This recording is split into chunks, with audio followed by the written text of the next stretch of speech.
வணக்கம் ஃப்ரெண்ட்ஸ், எல்லோரும் எப்படி இருக்கீங்க? எல்லா பெண்களுக்கும் இனிய மகளிர் தின நல்வாழ்த்துக்கள்.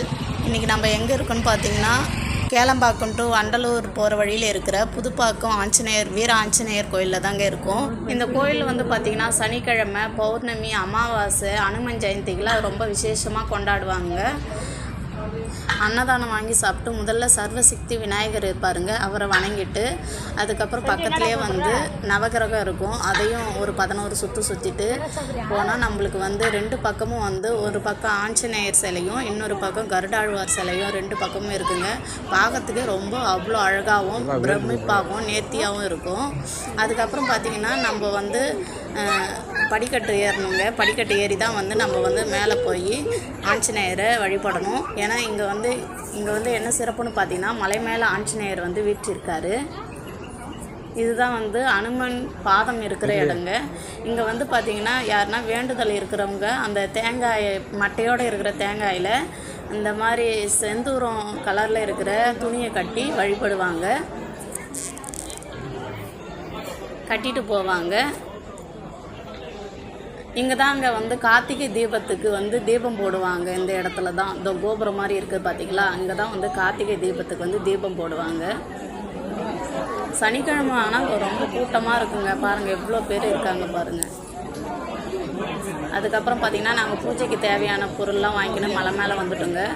இங்கே வந்து பார்த்திங்கன்னா டோக்கன் கொடுக்குறாங்க, வரிசையில் நிற்கிறதுக்கு டோக்கன் கொடுக்குறாங்க. அந்த டோக்கனை வாங்கிட்டு தான் நம்ம போய் ஆஞ்சநேயரை வந்து தரிசனம் செய்யணும். அப்படியே தரிசனம் செஞ்சுட்டோன்னே நம்மளுக்கு வந்து வலம்புரி சங்கில் வந்து சங்கு தீர்த்தம் தெளிக்கிறாங்க. சங்கு தீர்த்தம் தெளித்தா வந்து எல்லா வித நோய்களும் வந்து நீங்களும் சொல்கிற ஐதீகம் இங்கே. அதுக்கப்புறம் பார்த்திங்கன்னா ஒரு செந்தூரம் நம்மளுக்கு இடுவாங்க. செந்தூரம் விட்டோடனே துளசி தீர்த்தம் கொடுக்குறாங்க. துளசி தீர்த்தம் முடிஞ்ச உடனே நம்ம வந்து எதிர்க்க வந்து பார்த்திங்கன்னா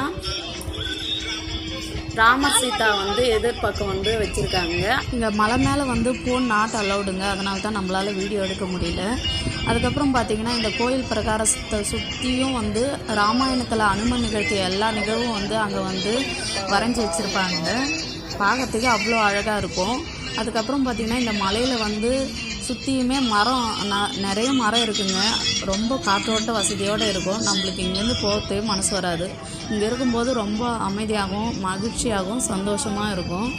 நாங்களே கொஞ்ச நேரம் இங்கே உக்காந்துட்டு தான் போவோம். இந்த மலையோட பெயர் வந்து பார்த்திங்கன்னா கஜகிரி மலைங்க. பௌர்ணமி நாளில் அனுமனே இந்த மலையை வந்து கிரிவலம் வளர்த்த ஒரு ஐதீகம் இருக்குங்க. அவ்வளோ சிறப்பு வாய்ந்தது இந்த மலை. நம்மளும் வந்து பௌர்ணமி நாளில் வந்து கிரிவலம் வந்தோன்னா நம்ம வேண்டுதல் எல்லாம் நிறைவேறும், காரிய தடை நீங்கும் அப்படின்னு சொல்கிறாங்க. எங்கள் ஹஸ்பண்டுக்கும் ஒரு வேண்டுதல் இருந்துச்சுங்க. அது வந்து 90 நாளில் நிறைவேறிடுன்னு சொன்னாங்க. ஆனால் அவருக்கு வந்து 60 நாள்லேயே அது வந்து சக்ஸஸ் ஆயிடுச்சு. அதனால் 2 வருஷமாக அவர் வந்து ஒவ்வொரு சனிக்கிழமையும் வந்து ஆஞ்சநேயர் எங்கே இருந்தாலும் ஆஞ்சநேயர் கோயிலுக்கு போயிட்டு வந்துடுவார். நாங்கள் வாரத்தில் எப்போனாவது ஒரு சனிக்கிழமை தான் நாங்கள் வந்து வருவோம். மூல நட்சத்திர நாளில் அனுமனை வழிபட்டு வடமாலை செலுத்தி வந்தால் பெண்களுக்கு வந்து திருமண தடை நீங்கும் அப்படின்னு சொல்கிறாங்க. அதுக்கப்புறம் பார்த்திங்கன்னா இந்த அனுமனை வழிபடும்போது நம்மளுக்கு வந்து வேலைக்காக நிறைய பேர் வேண்டுதல் வச்சுருப்பாங்க இல்லைங்களா, அது வந்து சீக்கிரமே வந்து கைகூடி வரும். நினைத்த காரியங்கள்லாம் நடைபெறுங்க. ரொம்ப சக்தி வாய்ந்த அனுமன் கோயிலுங்க இது. நீங்களும் ஒரு வாட்டி இந்த கோயிலுக்கு வந்து பாருங்கள். அவ்வளோதாங்க. சாமி கும்பிட்டு நம்ம வந்து இறங்கி வரோம்.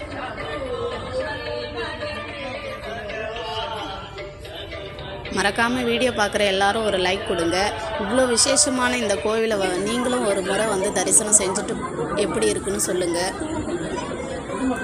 ஓகே ஃப்ரெண்ட்ஸ், இன்னொரு வீடியோவில் சந்திக்கலாம். தேங்க்யூ, பாய்.